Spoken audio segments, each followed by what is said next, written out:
Hello, everyone, and welcome to Conversations in Horror. We want to welcome you to our Halloween special episode as we delve deep into everything horror this month. I hope you've been enjoying our eclectic mix of movies that we've been talking about because we love to do that, and we've never been more eclectic with our choice of movies than we are in this month of October. But to end the month out on this glorious Halloween day, we are doing a double feature episodes focusing on both Halloween 4 and Halloween 5. And this episode is going to focus on the Halloween 5, but that does not mean we may not bring in a little bit of Halloween 4 as we discussed it.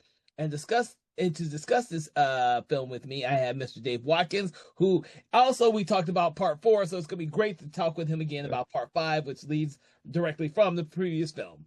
We also covered part 6 last year, which we're probably going to talk a little bit about part 6 in this as well, since they're That's right. 4, 5, and 6 are technically the Thorn trilogy. Mm-hmm. Yes, I guess I don't know if it's technically, it might be loosely technically, but they're ended up that way. I think that's how I interpret it and how I think I've read about people calling it like that. So Yeah. I'm gonna go with that.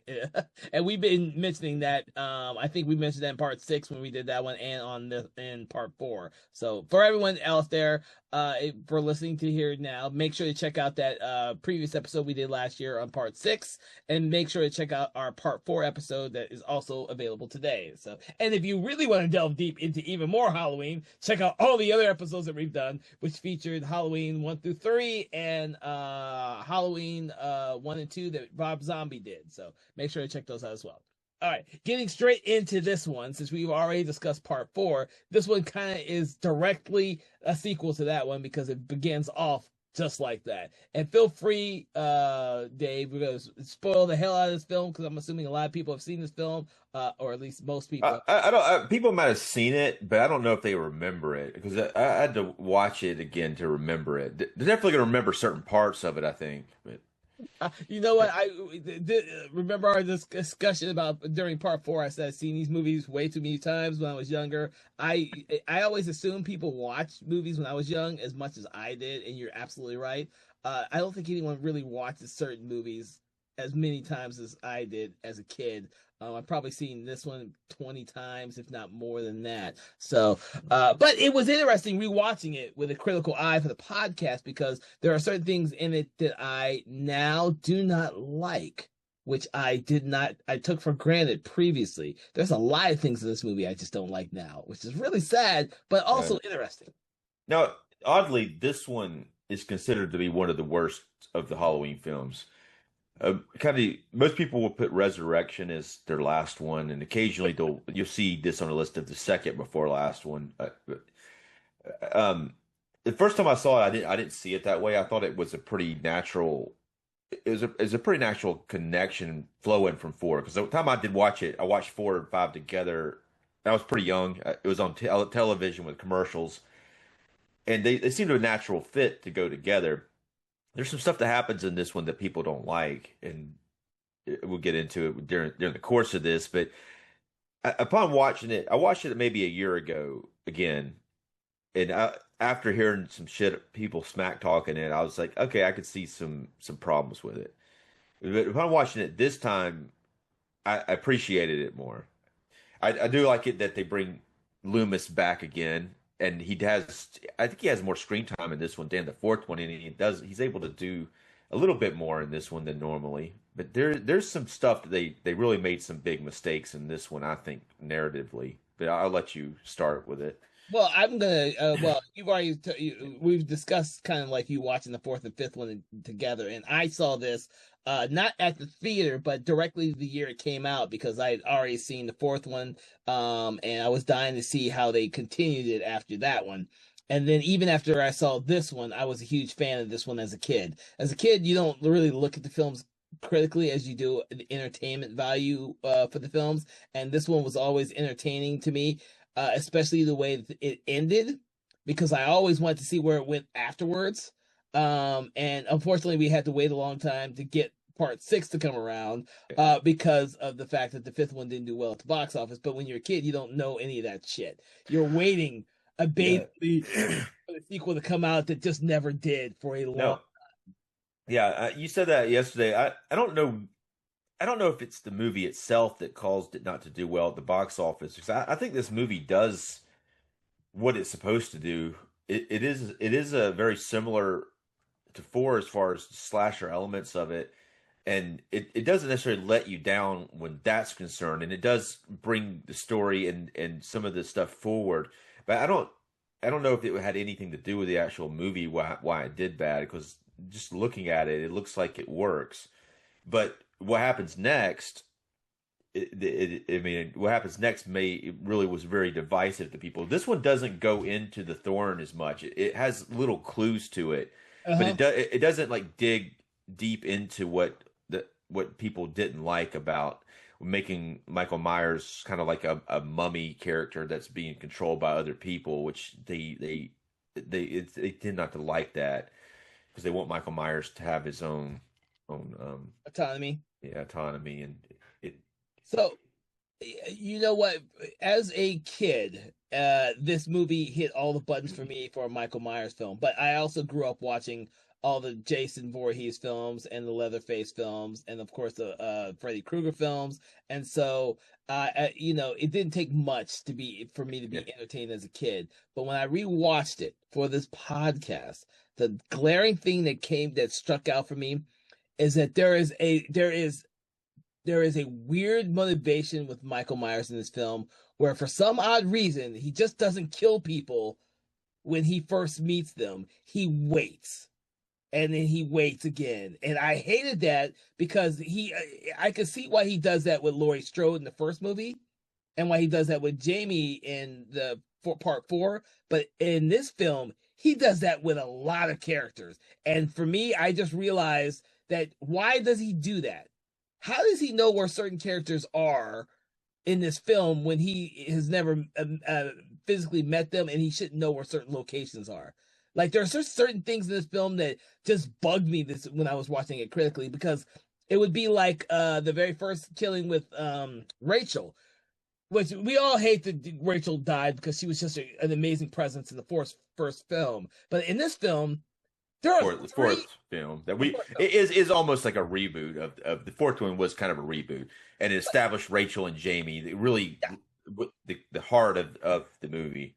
yeah, but in this film, he has three opportunities to kill Rachel, but he doesn't. And there's no reason why he doesn't. This is not Jamie. He should just kill her.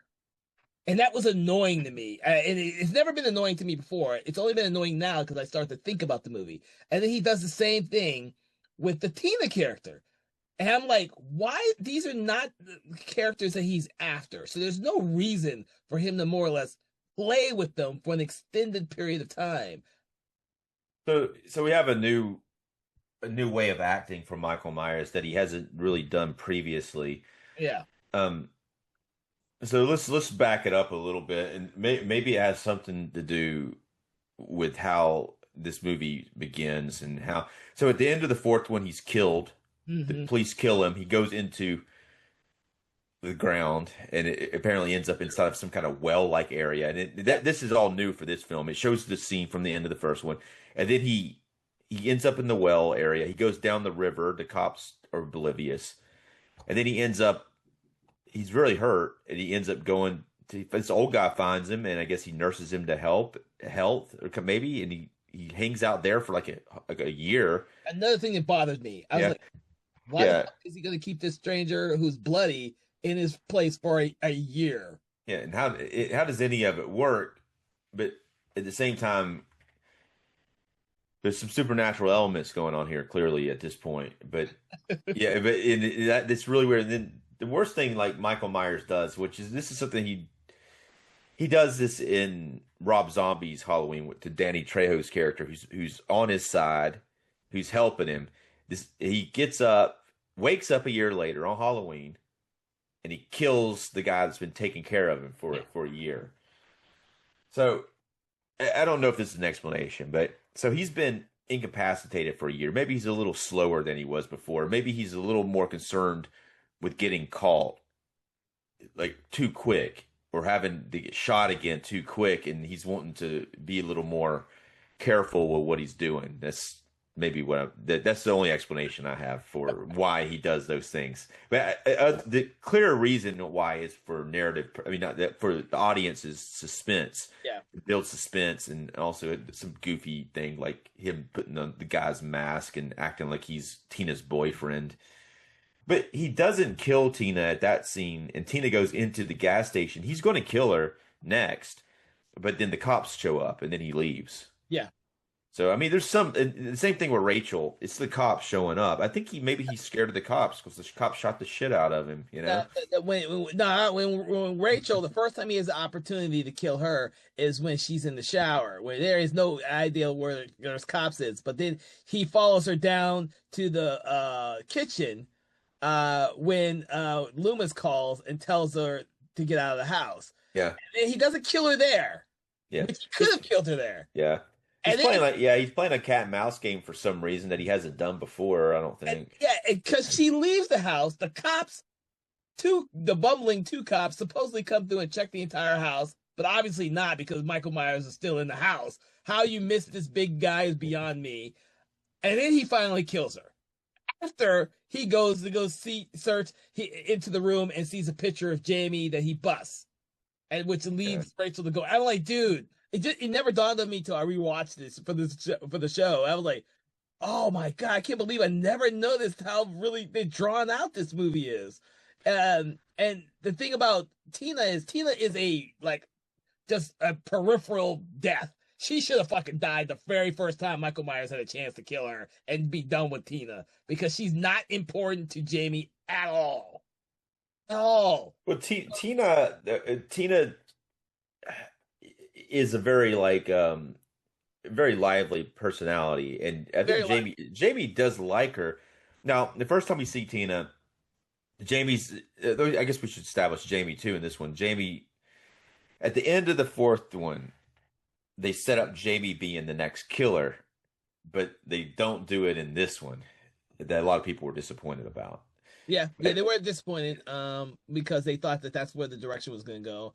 And one of the things what I did like about this film is that the trauma from the last film has made her so unhinged that she's lost the ability to speak, and she suffers from nightmares. Now I don't know how long she's suffering from nightmares, but it's kind of established with the nurse that keeps coming in that she's had nightmares. But for some reason, this nightmare that opens the movie is like the big one, because at the same time, Michael Myers is twitching back to life in the hermit's lair. And so, and then of course she sees Michael Myers yet again as a peripheral vision type thing. I don't know how it all works, but it's very interesting visually when she has these nightmare sequences throughout the entire film. And they do a connection, Jamie to Michael Myers, so she's able to, like, a psychic connection between that seems to be working just only towards Jamie. Well, I guess it works towards Michael Myers too. He's able to connect with her as well, it seems like, in certain points. So there's this psychic connection between the two characters that is new to this film. It's kind of hinted at it in the fourth one, and that's another way. That's another way that they brought this film more towards the supernatural aspect. I don't necessarily disagree with any of that stuff, but it is something new to this one, and it does turn some people off. The further into the supernatural Halloween goes, the more certain people get turned off by the ideas. I used to be mixed about that, but some of the stuff that Loomis says towards the end, when he's talking like peripherally to Michael Myers, and he's talking about his rage and the fact that Michael thinks that by killing Jamie, he can relieve whatever's controlling him with this rage.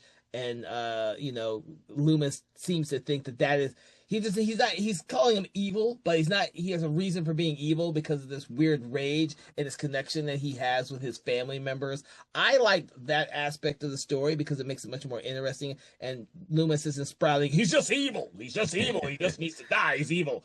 Right.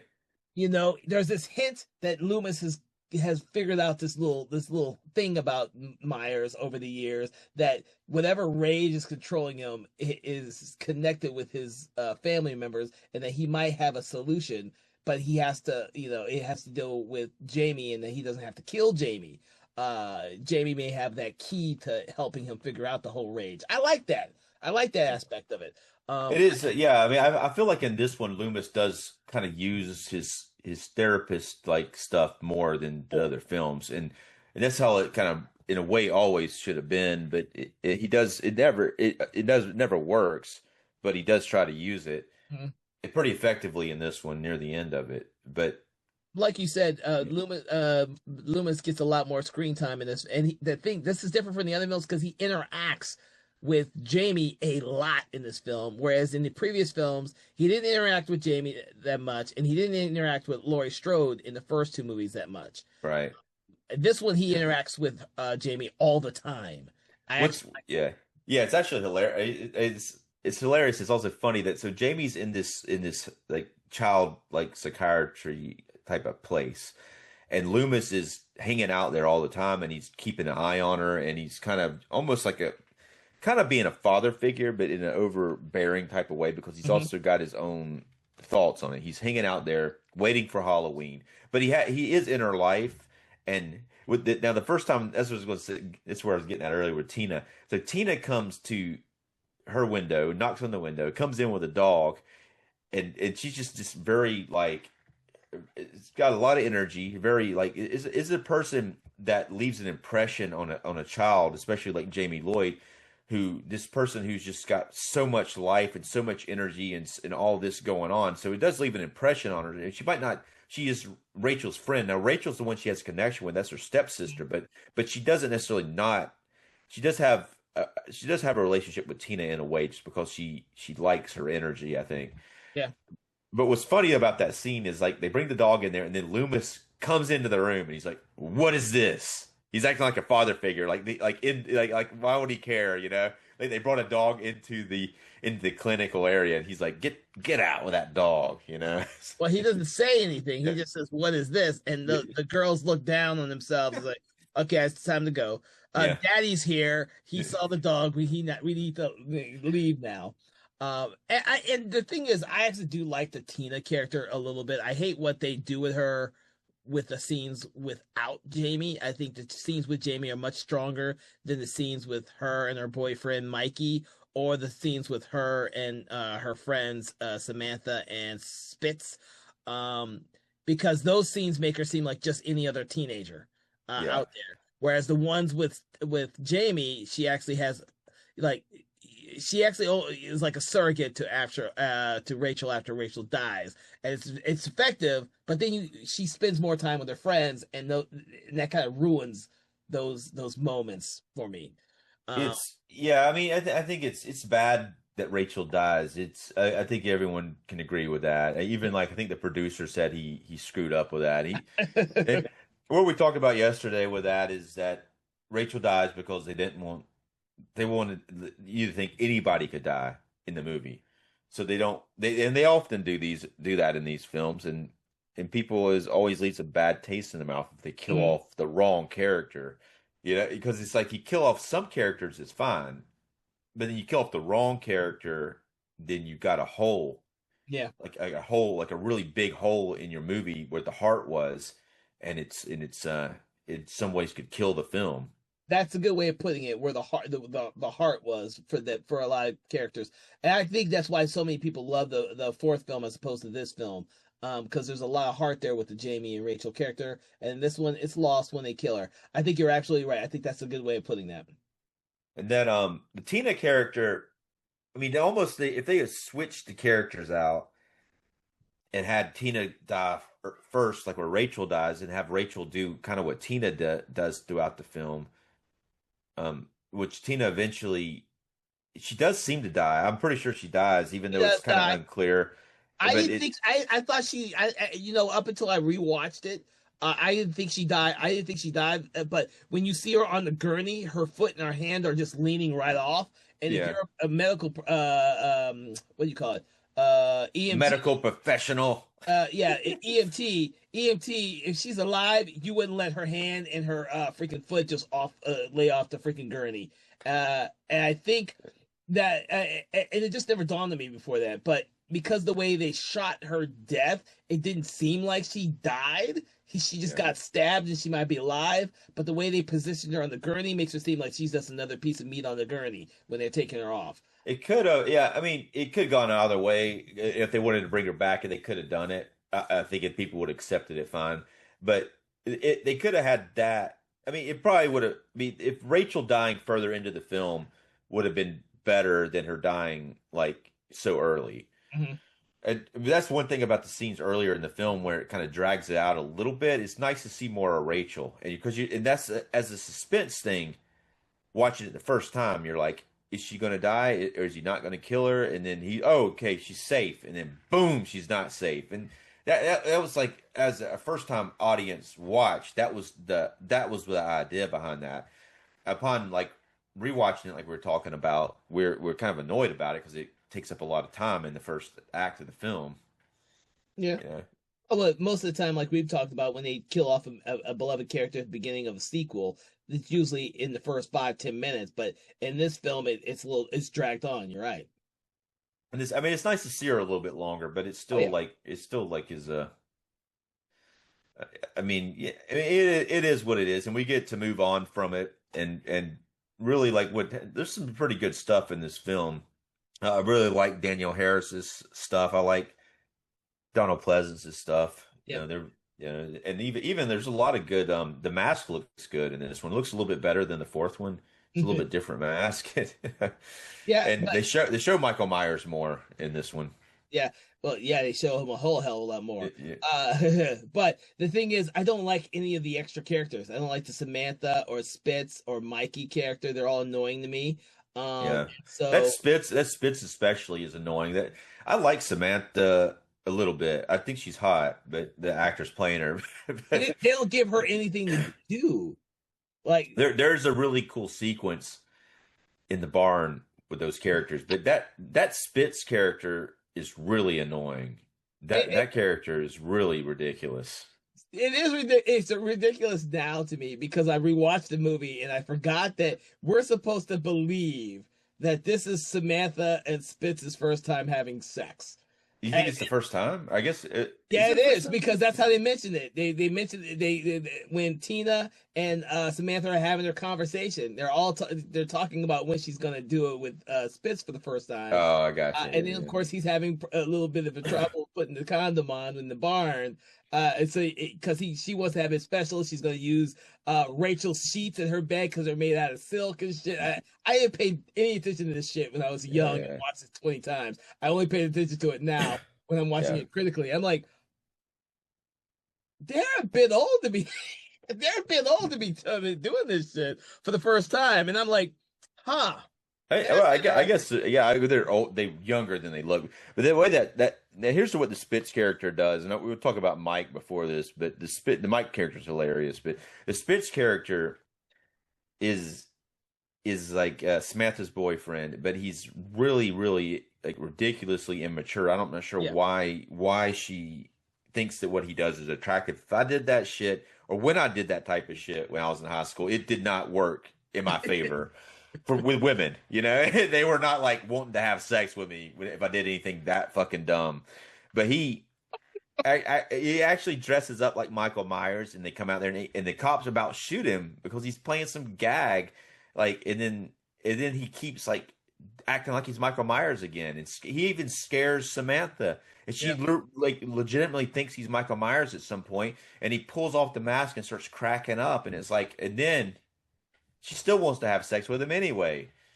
So, Yeah, that's why I said those characters were annoying to me, and they've never been annoying to me before because I just never gave it much thought. But yeah, well, when I it's just gave not realistic though with the way it's written, you know. well, nah, but it's kind of like the two bumbling cops. I like the two bumbling cops not because they're so different from the cops in any one of the sequels of in this Yeah, franchise because they admit that they're not really good cops and they yeah, have their own theme music when they show up on screen and I really Yeah. enjoyed that. I enjoyed You that. like that part? Yeah. I I thought do. like There's a lot of people who yeah. don't. There's a lot of people Yeah. I've heard who hate that. I Yeah. actually like that in the I movie. think I don't know. I thought it was a little much the theme music. I like the cops, but I thought like it was so on the nose. Yes. It actually has some cartoon sounding Yeah. music the first time you see them, and it's like we can see that they're dumb without the music. You know? Yeah. I don't know if they're dumb or just like immature, like the rest of the teenage characters. I Yeah. see them as immature because when they're out at the Tower Farms watching after Tina, they're out there playing games in the squad car. Yeah, they start playing Crazy Eights. Yeah, Crazy Yeah. Eight. So I Yeah, just yeah. saw them being young cops, in a Right. small town, Haddonfield, who unfortunately, if they don't never mention this, but almost all the police force was killed in the last movie, so they had to start all Yeah, over yeah, within a year. You think that they'd be a little bit more serious for Halloween because of the stigma of Halloween in their town, but I can appreciate that because unfortunately, one of the cool moments at the very beginning of the movie that doesn't pan out for anything in this movie is the fact that the people who are afraid of Jamie throw a rock through the window early on in the film and calling her evil child and bullying her. And unfortunately, we don't see that anywhere else in the rest of the movie. It's a really cool concept that just doesn't pan out anywhere. Uh, yeah. and I wish that had more into the movie itself because it's something that they could have ran with. You're in a town who it's only been a year since the last fucking massacre, and no one in the town except for Meeker registers that at all. It's like they've all forgotten that it's only been a year since Michael Myers massacred so many people in that town. It's like, Yeah. is that, Sheriff Meeker, yeah, this character. that's Yeah. it. Yeah. It's weird. Yeah. I never thought about it before I rewatched it. And those are the things that take me out of the movie now, as opposed to when I was a kid and I didn't give a shit about all the nuances and stuff like that. But it's those aspects that I'm guaranteeing you when the film came out bugged people. I you I know mean, yeah, maybe it bugged people, but maybe it, when you're watching the film, they don't want to like dwell. They don't want to like dwell on stuff and make it bog it down with like unnecessary emotion. I think it's what they think, but I get what you're saying. But they want to. I think sometimes they don't want that to hamper the way the plot moves forward. I So don't know. The Halloween films are odd bunch because for a huge chunk of them, you have two different stories. You have the story with the teenagers and the slasher aspects with Michael Myers, and then of course you have the kind of more cop procedural stuff with Loomis and whichever sheriff was alive at the time. yeah, I think it is not balanced in this film. Because Loomis spends so much time with the Jamie character in this film. And so like Bo Starr's character is in this film a whole hell of a lot less than he was in the last one. Um, right. But it's funny though, like when he's up there with Jamie, and he's like, and she starts having those psychic visions, and he's just like so like fixated. Like Loomis is like yes. intense. Yeah, he's intense and he's obsessed. And then he actually has another nurse come in there and tells him to leave the little girl alone.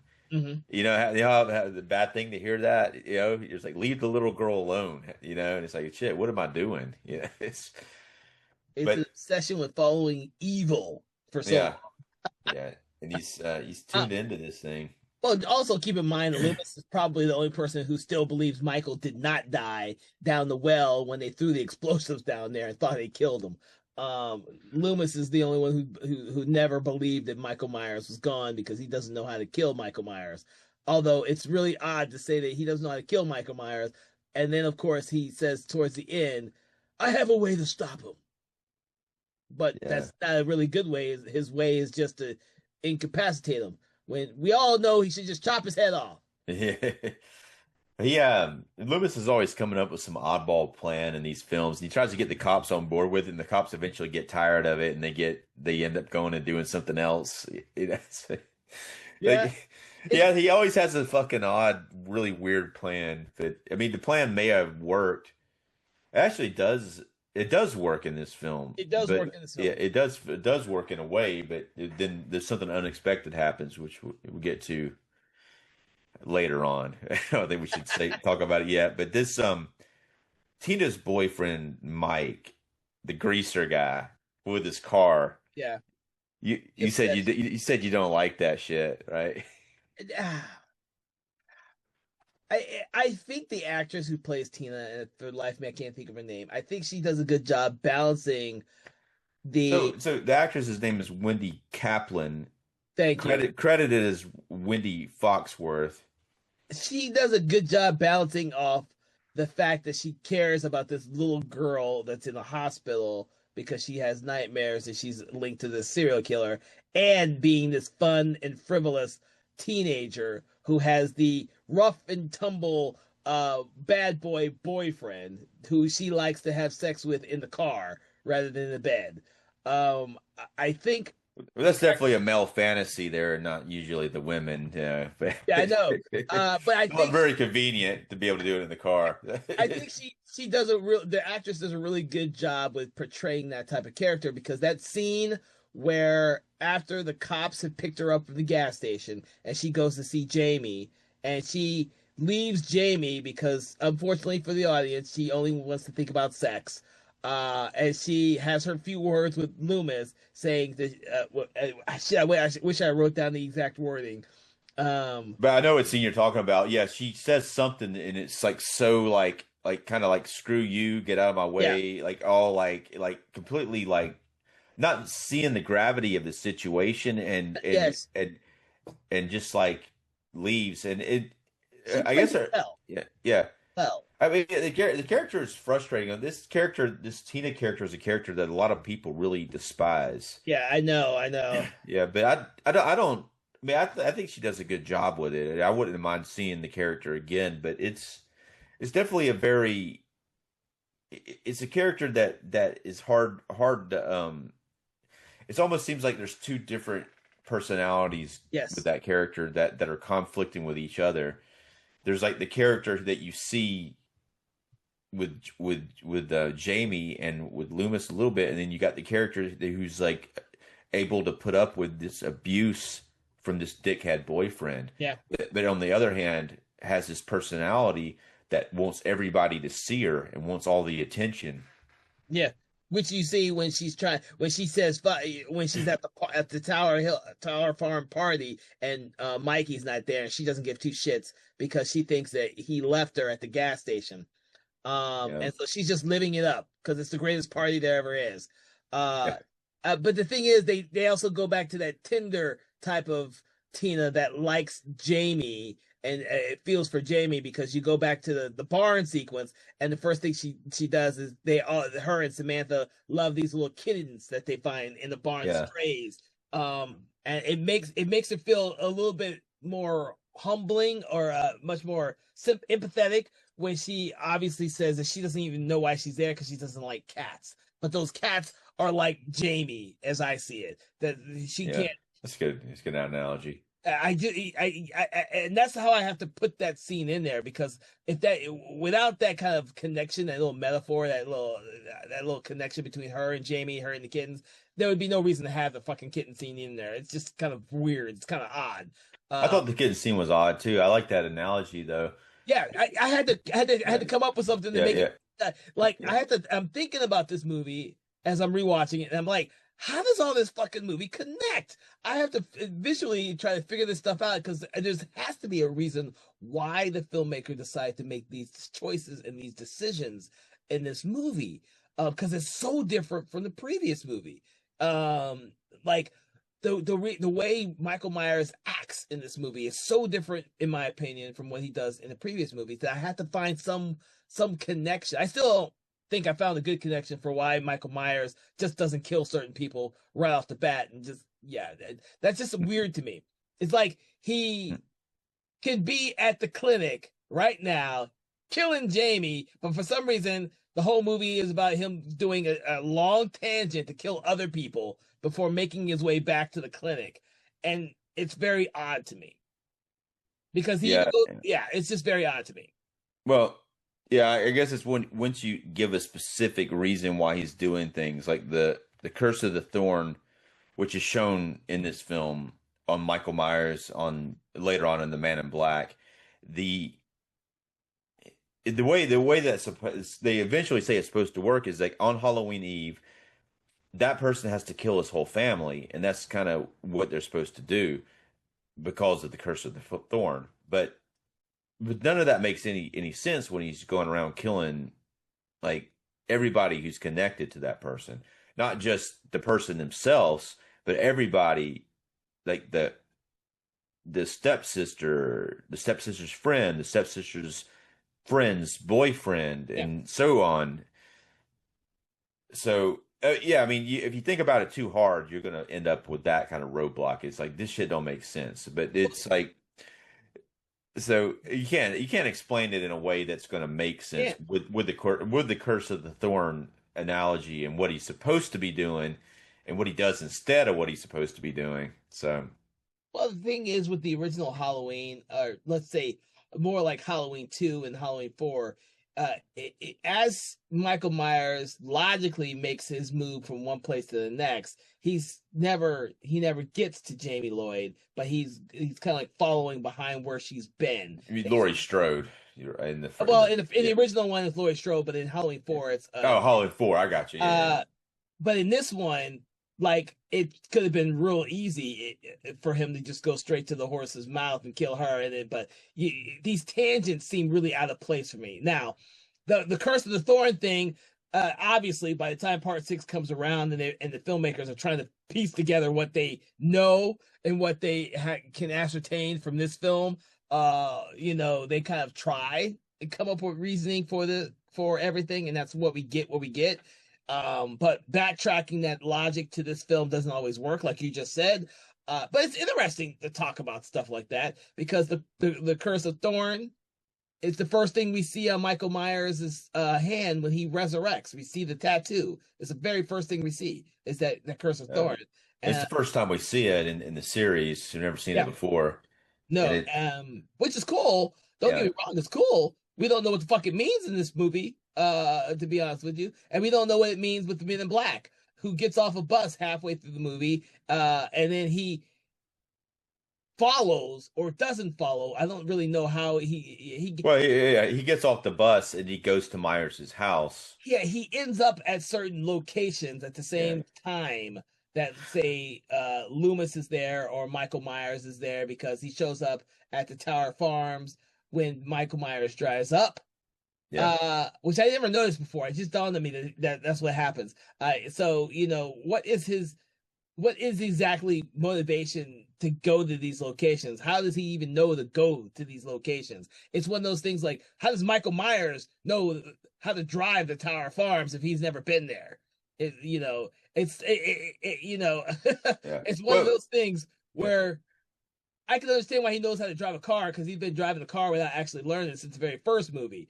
Um, you know, uh, Yeah, he's got some kind of internal GPS that's he's got convenient internal convenient GPS. for the script. It's convenient for the script, but I'll tell you though, the first time I saw this film, like that scene where the man in black gets off the bus, and then Loomis goes to the Myers house. It was like so intriguing to me, just the idea of not knowing who that was, Oh yeah. and the fact, and then Loomis goes to the Myers house. He's scouting it out, and that guy's in the house hiding. I don't something about all that was so that was like way before they even made six when I saw this film, and it was like I really liked the mystery behind the Man in Black. I was like, that's very intriguing to me. It's like a character who is on Michael Myers' side. You know that by the end of the film, but it's like, but you don't know exactly what's going on with it.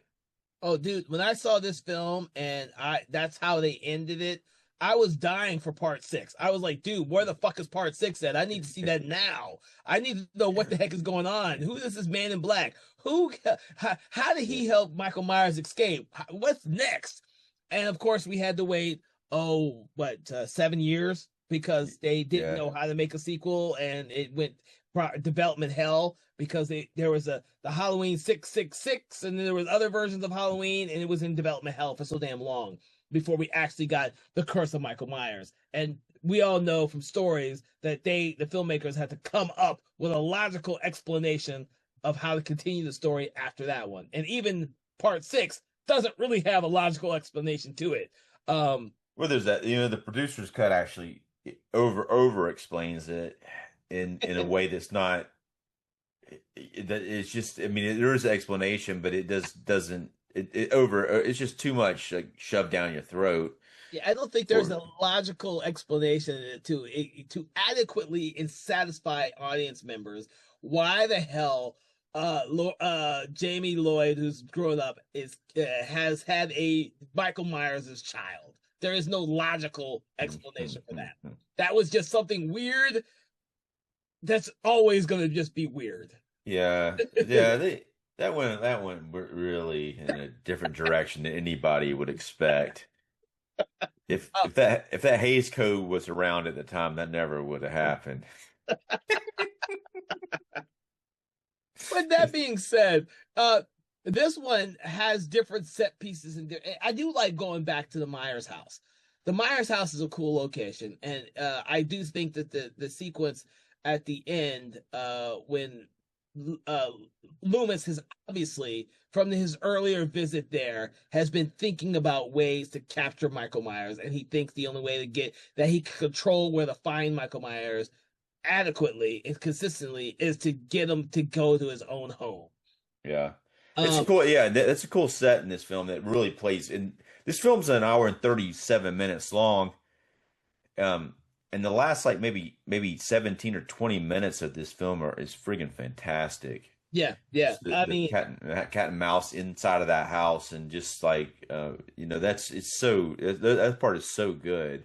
Yeah, it's extremely well done, and stuff doesn't happen. I mean, it doesn't work the way it's supposed to, because that whole house is freaking crumbling under itself. Charlie, the deputy, the cop, thinks that he can just lower the ladder down and get Jamie out the window when Michael Myers is in the house, but the whole ledge fucking falls apart. It's those type of moments there that you get it creates some great suspense in this for this last 30 minutes, and 2, you get to see this location so well, because Jamie running through this house, getting stuck in the laundry chute, having to get back up the laundry chute. I mean, there's just some amazing cinematography. That laundry chute sequence is really great. Like, it is, because she goes down it, and then he's there. He's like, she went down it. I'm just going to go down to the other end of the fucking thing. And then he takes out a knife and starts stabbing it into the thing. And then she actually uses the knife to be able to climb up the laundry chute, Yeah, but that's pretty intense there. And then he's like, looks up the laundry chute. And he's like, oh shit, she got away. So, and that's where the movie is the strongest. Is that sequence at the end, and it's really cool because and this is another weird motivational thing in this movie, is with Loomis. Loomis is actually using her. Now, we don't usually see Loomis using other people the way he uses her in this movie, and she doesn't know everything. Like, Loomis purposely in this in sequence at the Myers house, after the cops have left, have been called away because of Myers' little stunt at the clinic. He knows that Myers orchestrated that so that he can come into the house and without the cops being there. And Loomis is playing right into Myers' hands, or Myers is playing into his hands. We're not 100% sure, really, to be honest with you. But either way, there's this one cop in the room with Jamie, played by Troy Davis. Great character actor. Yeah, great actor, and he's in The Frighteners and Ace Ventura: Pet Detective. Really recognizable, and he has a pretty great scene here in this. A few pretty great scenes, but he is like he seems to be a pretty nice cop, and then like Loomis is like, he set a trap and he's using Jamie as bait, and the cop's like not into it, but it's too late. Myers is there, and there's nothing that can be done about it at that point. Yeah, which is actually quite. I don't know if I like this or not, because you mentioned, Myers gets there because he kills the cop at the clinic, takes his car, and then drives it almost drunkenly into the other cop car that's right outside. I thought that was kind of stupid.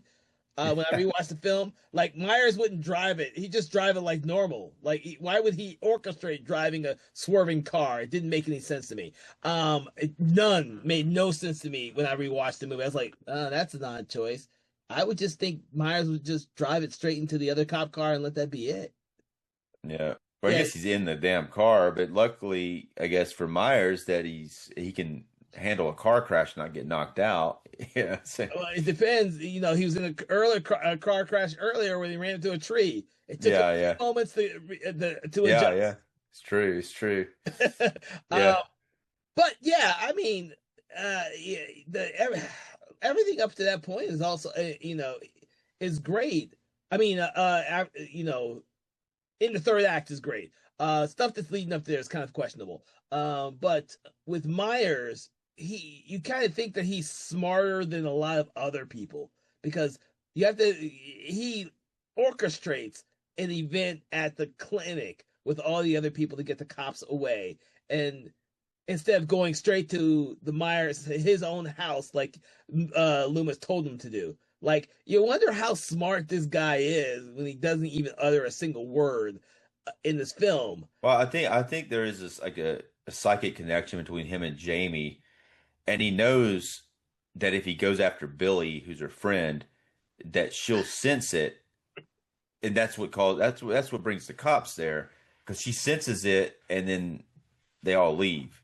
Well, that's something you're inferring, because there's not a scene in the entire movie that says that Michael Myers has any connection with his niece. It's the niece that has a connection with him. Like, Right. Yeah. they never show that it's a two-way street ever in this movie. But It yeah, almost seems completely one way.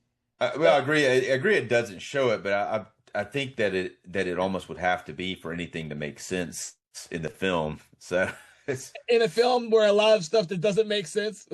yeah. I mean, a lot of this stuff is like we were saying when we were watching it for the first time.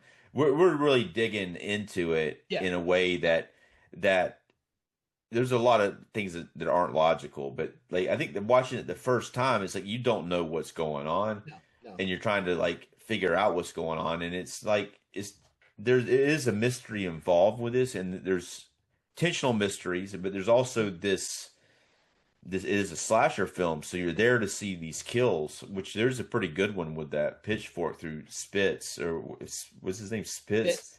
Yeah, that's a pretty cool sequence when he puts that pitchfork through that guy. But I think, I mean, I'm all for digging into it. I like digging into shit and making fun of it and just taking about the logic. But I think that part of first watching this film and why I think it was fine the first time we watched it is like we weren't like hadn't seen the movie yet, so like we didn't know the ending or what happens and how it got from A to B, and like there's no explanation about how he knew this. So No, well, that's the thing about, and I've said this on previous episodes before. It's the thing of that's the difference between watching these films when they first came out, and I was a kid when I saw these films, versus watching them now when I'm a grown up and I've gone through film classes and I critique and analyze films. And when you're a kid, you kind of wonder why certain people don't like films that you absolutely loved, and then when you get older, you realize, oh shit, it's not that good. Good God, yeah, it's not nearly as good as I thought it was when I was a kid. Whereas certain films that are universally loved and liked still stand the test of time.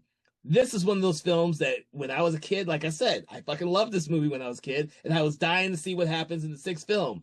But after getting part six, I wasn't dying about seeing what happened anymore.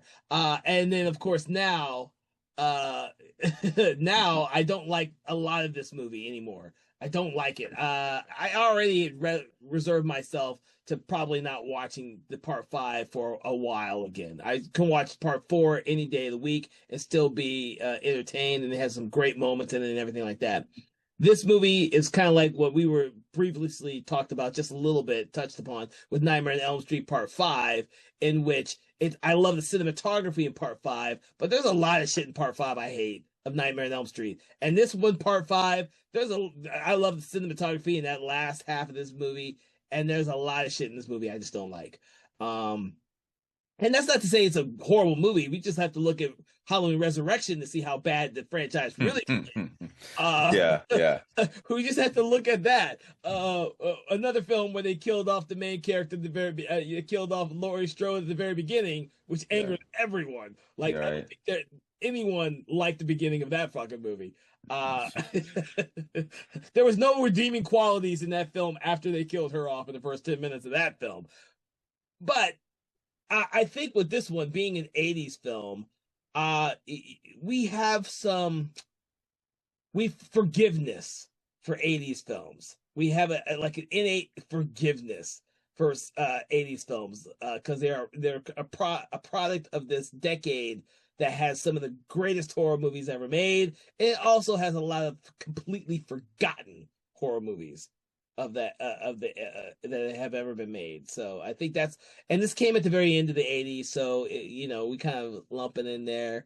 Uh, Yeah. yeah. It doesn't feel like 80s. This movie doesn't feel like 80s to me. It is It 89. feels like it feels like a '90s movie. Yeah. It feels like a '90s movie. But it's like you look at, say, you take part one of this Halloween franchise, and there's not like it's just it kind of invented the slasher film in a way, even though there was Black Christmas before that and a few others, but it really catapulted the whole slasher franchise. Here we are, like was 11 years into it, Mhm.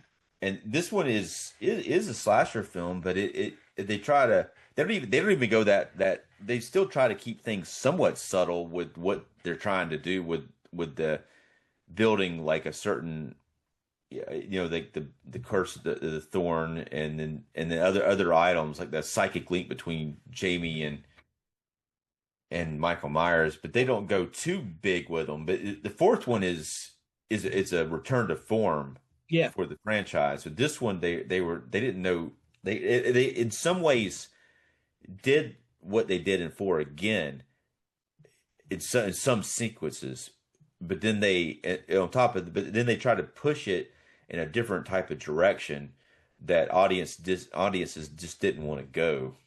Yeah. No, I agree with you on that one. And the thing is, I don't think that the filmmakers behind these sequels knew where audiences wanted to go. I mean, part four was coming after part three, which had nothing to do with the franchise. And I think the only thing people knew was that people were dissatisfied with it not having Michael Myers. And so the safe bet would be to make a film as close to the original as possible as a sequel of Yeah, Michael Myers.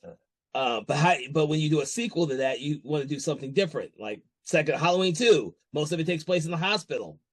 yeah, It's very different. There's no babysitting in that movie like there was in the first one. The dynamic is completely different in the second movie. I think that with this one, they tried something different again, because I think it's innate for all of us, whether we're watching or making sequels to slasher movies, that we want to do something different with each one. You're watching the Jason Voorhees sequels, and each one of them does something slightly different, and they don't know if they're doing something right or they're doing something wrong until people watch it and you have a reaction. People didn't like the fifth one; it didn't have Jason Voorhees, so what they do? yeah, They brought Jason Voorhees back yeah. in part Right, six. right, yeah, yeah. And then what did they do after part six? They add a site. What is her? She has telekinetic powers.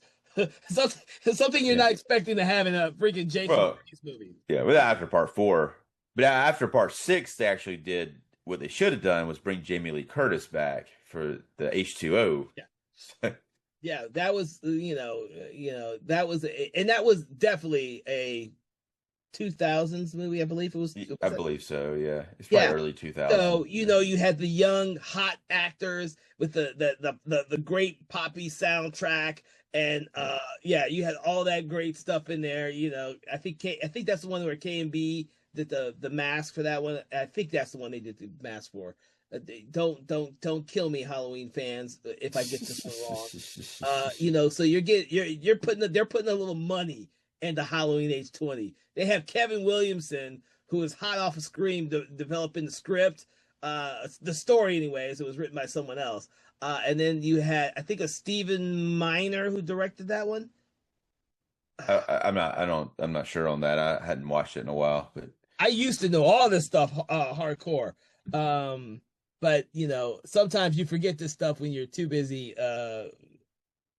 watching watching. 100 other things. Uh, but Steve Miner, yes, Steve Miner It was him. Yeah. has done so many great horror films. They're not getting some first time or some no name person to do this. They're putting out all the stops. This was a high profile sequel there. Yeah. I mean, they really did it right with H2O, and then they completely ruined all that with Resurrection. It's like it's such an odd thing that they did. And in a way, they kind of ruined this one with the fourth one with this in a Yeah, way. yeah. And part six, as much as people like the dog part six. I do remember the year that part six came out. The weekend it came out, it was number one at the box office. But unfortunately for everyone out there, the movie still made less than $10 million in its first weekend out there.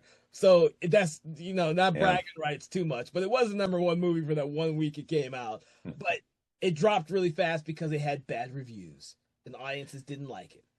And then it dropped really fast. Yeah, that it I like sixth one, but I mean it is a little divisive for fans for sure. Because Yeah. it is a weird film, and Yeah. it's a weird film that tries to be Halloween with something else, and Right. sometimes it works. And I think that had Donald Pleasance been able to finish the entire movie and it not end the way it did, I guarantee you it would have had a different reaction. It's just unfortunate that what Yeah. happened, and they filmmakers had to come up with an ending. Uh, Right. Yeah. that because there are certain things in that movie, just like there's certain things in this movie that are very creative. I mean, I like what they did with the Man in Black in the part six with the actor. Oh my god, I'm drawing a blank on the actor's name who plays Win. Oh god, Yeah, I mean the thing is like that guy was in Dark Shadows. such a And great actor, yeah, and I yeah, can't remember his name to save my life. geez, I But can't I know his name I actually. know his name Yeah, too. uh I don't yeah, if you like, that happens to me all the time when people say they don't remember the name, but he played Burke Devlin in Dark Shadows in the original Dark Shadows television series. Um, but he's so He's also in Hot Mitchell Tub Ryan. Drifter. Jesus, Mitchell Mitchell Ryan. Ryan. Yeah, I have to yeah, look him yeah. up. But Yeah. the movie also had, I think, it was Paul Rudd's first movie as well. And Yeah, this is I always loved Paul Rudd in this film because he always seemed like he was overacting and overreacting because some of his looks on his face are so priceless in that movie. It's kind of like you're watching this movie, part five, and some of the looks that these teenagers give you from the Sam and the Mike and even Spitz, who is the most immature character I think in any of these Halloween movies. Their looks are very genuine, especially with Tina. Like I said, her interactions with Loomis when she's leaving the clinic are just freaking priceless. They work for me. yeah. It's like an immature character's fine. I like that, but I don't like it when the immature character gets the hot girl. Yeah, yeah, yeah, because it's like that. It doesn't work that way. You know, it's like the girl thinks it's hot that he's like acting like such a friggin' idiot. No, for this movie, I'll have to agree with you on that one. For this movie, I will agree with you. I will not like say that, nah, nah. For this movie, it does seem really fucking immature. That this will say it, this hot blonde is crazy in love for this kid. It's Yeah. like, yeah, And how, yeah, and then her to think that he's actually really Michael Myers for like a good 10 seconds, and then all of a sudden go from being terrified, thinking she's about to die for real, to like, okay, let's have sex, like within a few seconds. So it's like, oh Jesus, oh my God, yeah. So we're harping on this, everyone who's listening to the show. Yeah. But we're gonna switch gears and get back to Donald Pleasence and Loomis, because I really want to talk to you about why Loomis thought that, you know, a big chain was going to weigh down and be the demise of Michael Myers. You get the sense that all these movies, Loomis is trying to find a way to kill Michael Myers, but in this film, his modus operandi is just to capture him. Yet, when he has Michael Myers in the net and has shot him several times with the tranquilizer gun, he's beating them with a board from the house and saying, "Die! Die!" Yeah. I'm like, but everything you did is not trying to kill Michael Myers. So why are you trying to kill him with a piece of wood? Yeah. Shot him a million times. He does say die, and then he has a stroke after that. Yeah, he has a stroke. I do like the fact that his obsession with Michael Myers ends up causing him to have a stroke and fall on top of Michael Myers. I actually like that. And until part 6 came out, you didn't know if Loomis survived this film or not. You didn't know. No, I assumed he died. When I was a kid and I saw this movie and I was waiting for part 6 to come out, I assumed he died until they brought him back for the new movie. When you're a kid, you don't think too much about like the possibilities really of what could be in the sequel. You're dying to see what the sequel is going to be. Like, I've told everyone about this when my experience between Evil Dead 2 and Army of Darkness. I was fucking wanted to kill someone to know what happened at the end of Evil Dead when Ash went to the freaking Middle Ages. I was like, where the hell is part 3, damn it? Yeah. I was waiting years for that shit, just like I was waiting years to see Halloween 6. They delivered pretty good with that Evil Dead one, though. Evil Dead, delivered was good, and I was first person in the theater to be When we everyone who's listening, when we actually talk about the movie Army of Darkness, I will get all fucking nerdy and shit on that motherfucking movie when we talk about it, because I got a story for everyone about that movie. But I did not see part 5. I've never seen part 5 in the theater, which is sad because I would love to see it on the big screen. I wish I'd seen the 4K version when they did it. Yeah.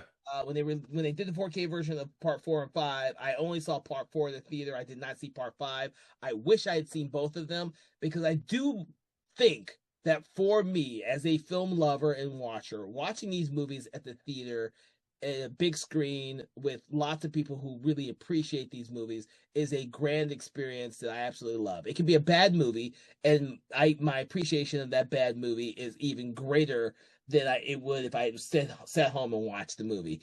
I do have the 4K version. I didn't see it in the theater, but the 4K looks really good on this film, as it does on the fourth one. But it looks really, I think it probably looks a little better on this one than it does on the fourth one. Yeah, that's what I see, and that's why I told you I might upgrade those. Yeah. Because the thing is, these older movies like this, I absolutely want to see on 4K. I don't know if I need to see a part 6 in 4K, to be honest with you. I believe part 4 and 5 part 4 looked amazing when I saw that in the big screen. I was fucking flabbergasted by that one. Yeah. I wish I had seen the 5th one. And I have never seen the 3rd one on the big screen. I wish someone would do something with that motherfucker so I could watch that on the big screen. I would. Which one did you say? The 3rd one, Season of the Witch. I would love to see that at the theater. Yeah. Never seen it. Yeah. So that one's awesome. But this awesome. I guess just to touch on a scene we didn't really talk about, which I think is hilarious. Tina's boyfriend Mike, who's like into his car, and then he's talking to Spitz outside, and then he's like, he's going to pick up some beer in the back. He goes back to the back, and he's like, the guy's like a real douchebag. He's like tells Tina not to touch his car or whatever. He goes back there, and then he gets the beer, and he's about to leave, and then Michael Myers all of a sudden takes out this garden tool and scrapes it across his car, and then he gets out to like confront Michael Myers, and then Michael Myers just kills him. But it's pretty hilarious. It's so ridiculous. It is, but it for me it goes with the tone, like with the cops, the music. Yeah. For the I think that. And the visually speaking, this movie is a very dark movie. It looks great in my opinion, which is why even in the barn scenes and everywhere else, it looks great. But it's a dark movie, and so these scenes of levity it helps the movie. The cops, that whole thing about Mikey and his car, the way Spitz acts, like he's immature Yeah, in every scene he's in. It helps. I think they might have been trying to be something like with the original Halloween, the other characters all seem authentic with the way they act. yeah, yeah. Whereas with this one, it almost seems contrived. Right. Yeah, I agree with that. That's a good point. Because you got the guy who dresses up like a ghost in the first one, and he has the glasses on and all that, and then it really works. And this one, it's like they tend to like to do this in almost all of these Michael Myers films, where at some point someone else is dressed like Michael Myers, and then they mistake that person for the real Michael Myers briefly. They tend to like to overuse that. Yeah. Oh no, I agree with you on that one. Yeah, I didn't like the way that Spitz did it. I think that was not only a bad idea, but also a bad taste. I would think that no place would have a Michael Myers costume at all. Yeah. Especially considering the ideal of what that whole town is had to live through the year before, and then throwing a brick through the clinic's window at Jamie and stuff like that. I think that and that's one of the things I liked about Part Six when they said that Halloween had been outlawed in their town for so long. I thought I actually liked that concept. Like they just said, we're done with Halloween, you can't celebrate it. And Part Six is this is the first year they brought it back. I like that. I mean, Yeah, yeah. there are some great ideals in Part Six. I just think that some of the other ideals are overshadow the good ideals. This was in with Jamie Lloyd's character. They're doing some kind of Halloween pageant at this children's hospital that she's in, and she wears like a princess kind of fairy kind of dress. So she is dressed up again for Halloween. It's interesting the way that the cover to this one has Michael Myers and then Jamie Jamie Lloyd with the clown costume on, which she doesn't wear in this film. It's always been odd to me because that should have been the cover for the fourth one. Mm, I like the way that she's participating in this pageant, and that's around then when she starts to talk again. hmm Yeah. Oh yeah. So we didn't mention that. Yeah. So yeah. Jamie does learn to talk. She's gone halfway through the movie without talking, and she only gains her vocal cords back after saving Tina from being killed by Michael Myers at the gas station. Yeah, yeah, It's yeah. But just weird that Michael Myers would stop to let her get some smokes at a gas station. There's questionable choices. Uh, Lots of questionable choices. Michael Myers stops to let her get some freaking cigarettes. We're not sure why he does this. We don't know why he just doesn't kill her in the car. Like she's not leading him to any place that he doesn't already know. It's just odd. It's just odd. yeah, I So. don't. Yeah. But Dave, what else about part five have we not discussed? Have we discussed the Men in Black enough? Oh, Well, we haven't talked about the very end of it yet. yes, I yeah. think that's.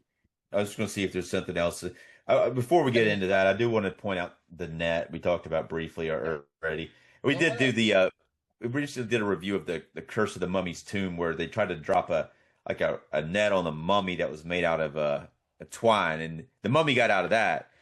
But this one is a good net. This Yeah, is made out of some kind of metal chain, and yeah, Michael Myers does not get out of this net, and they actually capture him and put him in jail from it. yeah. You're right. I did want to talk about that, and because it's an interesting way to end the film. It's not the way I don't think anyone was expecting that. I think in a slasher movie, they're expecting the slasher to get killed or something that bad to happen to him, like it normally does in the Halloween movie. But in this one, they capture him. Like they Yeah. capture him and they put him in a jail cell and say that he's going to go to a federal penitentiary where they're never going to let him out because he's just murdered like tons of people the previous year in that town and people this year in that town. Among all the other people he's Yeah. killed that He they're was going to get at least 8 years in prison for that. and then of course which is really cool but odd at the same time the man in black just strolls right into the police station I guess with some type of gun and something to start fires. I guess it's all hiding underneath his black trench coat. Yeah, he has a Trench coat fire. mafia. Yeah, Uh, flamethrower under there. and just lays it out on the cops there. All we see is the gun, the muzzle flare from the gun shooting everybody. Just go bullets going everywhere. We hear explosions. Uh, and it's really cool when I first watched it. I was like, what the fuck is happening? Because back in the day, I wasn't keeping track of the time of the movie. When that happened, I was thinking I had, oh crap, I got like 30 more minutes of this movie. Excellent. Oh, hell yeah. And of course, they ended at the cliffhanger, which is what pissed me off for so many years as a film watcher because I didn't have a part 6 to watch. Well, and that last scene's done from Jamie Lloyd's point of view. She goes into the police station, sees the aftermath of it, and finds out that he's gone, and then she's kidnapped. Unfortunately, well, we don't know she's kidnapped until part 6. But yeah. all we see her say, she's whining, no. Yeah. And the movie ends. Yeah. As a kid, dude, I wanted to know what the hell happened to Michael Myers. I wanted to know what was happening next. I was like, man, I was like, dude, how do you end the movie like that? And it had me waiting 7 damn years. That fucking movie. I don't know. That's a cool ending though. You can't have Michael Myers like incarcerated. He has to get out. And this isn't like the Hays production code time here. Well, they do incarcerate Michael Myers in one of those new Halloween movies, I believe. Yeah, with the Rob Zombie ones they do, right? I thought it was like the first Halloween or Halloween Kills or one of the fuckers that they have Michael Myers in a penitentiary or some shit. I can't remember. I've only ever seen the new ones once. I don't remember anything about them really. Yeah, I don't know.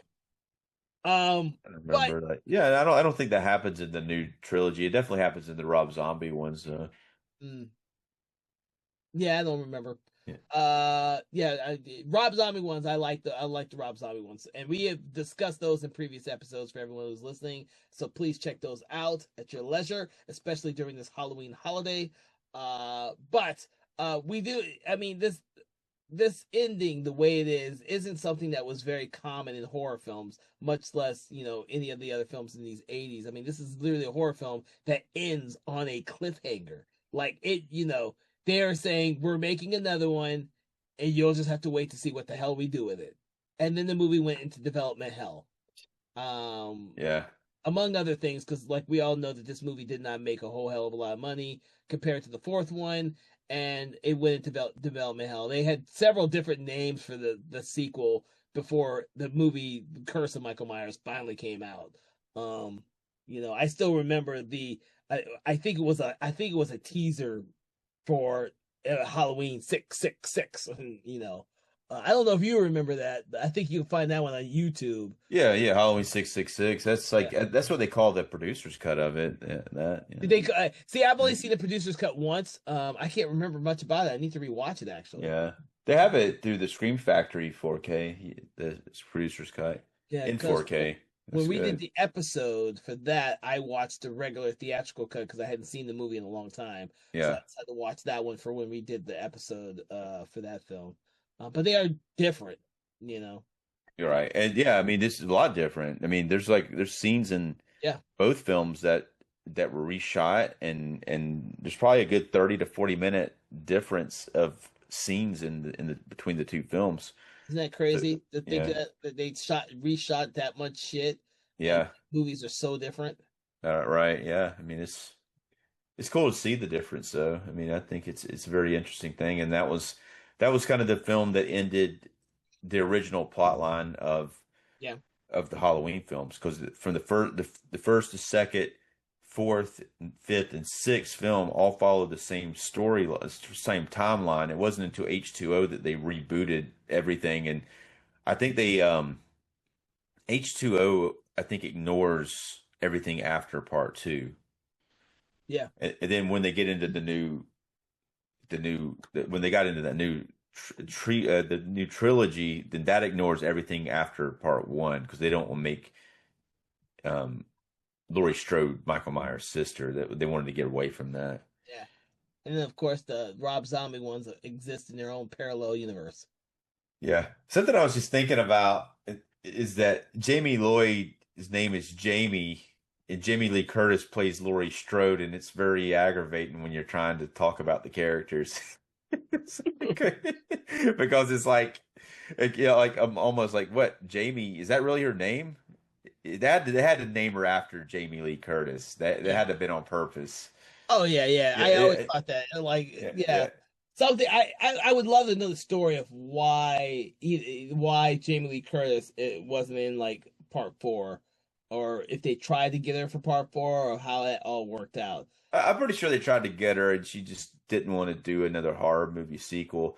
Like even if you're looking at interviews with, say, the actress that did Tina in this one, like originally when they offered her well, it might be either yeah, it was Tina. They offered her like sequel rights, but she wouldn't sign the contract because she didn't want to be like pigeonholed into being in several horror films. Okay. I might be thinking about the actress that played Rachel, but as one of those two actresses, they didn't sign the contract to be in the sequel, so it was like they didn't necessarily bring them back because they weren't sure if they would even come back. Interesting. I haven't delved deep into contracts and stuff like that with actors, but I guess I guess for the longest time there was this bad stigma with horror films. Yeah. Uh, a lot of actors maybe did one, maybe two to get their career started and then moved on. The horror genre is that genre where it seems like so many people get a start in the horror genre film and then they move on to bigger and better things. I mentioned Paul Rudd, who did Yeah. Halloween 6. But he hasn't done many horror films, if any more after that. I can't think of any more that he's done until like now with with the Anaconda remake, reboot, whatever the hell you want. Yeah, it looks like that looks to be a kind of meta and kind of comedy. But the horror doesn't have the stigma as much as it used to. But No, if you look at that time period, 89, it would have been a step back for Jamie Lee Curtis to return to that character. It wasn't until when she did return to the character that it was more accepted. yeah. It was more an accepted route for actors to do. Fortunately, because I really like horror films. I like seeing good actors in horror films. So. Yeah, and well, the stigma on that now is even gone. I think we're getting so many great actors starring in these horror films nowadays. It's ridiculous. So Right, right. it's not I mean, we have high profile directors directing horror films now. Some directors don't even leave the horror genre now. I mean, I think it's Yeah, great what we're seeing yeah, now. yeah. And and we have everything now, like every extreme there is. And it's good to go back and watch some of these the 80s movies, because as we've been discussing, this one doesn't feel like an 80s movies. And it's, even though it's coming at the end of the 80s and into the 90s, it does feel like a 90s movie, 90s slasher film. And despite that, it's still one of those films from the 80s that people talk about, not only because it's in the Halloween franchise, but because it it helped pave the way for what we didn't want to see in sequels after this in franchises. Although I do have to say that the longest running really fucked up timeline franchise is still Texas Chainsaw Massacre. I don't think anyone knows what the fuck they're doing with that franchise at all. Oh yeah. Um, Yeah. uh, Yeah, I guess they did the first three films, and then after that they kept rebooting, and I don't know, man. no one I did knows. like that one remake that has Jessica Biel in it. That one's really good, but I don't know. That I like the first one, the second one, and that one. But other than that, maybe the third one. I haven't seen that one in a long time, but I don't know. Who knows? We have only done the first Texas Chainsaw Massacre on this podcast. We have not done any more yet. So we will hopefully have to get around to those one day. All right. So any other words on this film, Dave? Halloween 5, The Revenge of Michael Myers. I think I got everything in there. Talked about Tina enough, I guess. All right. So for everyone listening, what we like to do is we like to rate the movies from 1 to 5, 1 being poor, 5 being amazing and excellent. Where on that spectrum, Dave, do you put Halloween 5? I'm going to land this one at about a 3. 3? Yeah. Okay, a 3. I'm going to give it a 2, unfortunately. My thoughts on this went down after I rewatched it. I would have given it a 3 before I rewatched it, but now it's a 2. I find a lot less about this film likable for me to rewatch it again. But that's where I stand now. That does not mean, everyone, that you do not have to stop watching Halloween 5 if you love watching Halloween 5. By all means, it's Halloween. Go out there and watch whatever Halloween movie you want to watch, whether it is from this franchise or any other Halloween-themed franchise. This is our month, a month of October, to enjoy everything that is horror. Now, if you're me or Dave, you watch horror year-round and not just in October. And so if you're listening to this podcast, I hope that is how you enjoy your horror.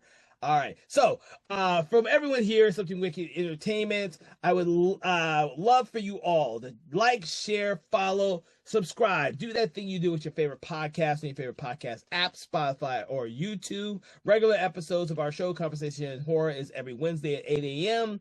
And then we also have our brand new podcast, Conversations in Hammer Studio Horrors, which is every other Friday. So make sure to check that one out as well. From all of us here, have a great day, and we will see you on the next episode. And don't forget, have a safe trick-or-treating out there, everyone.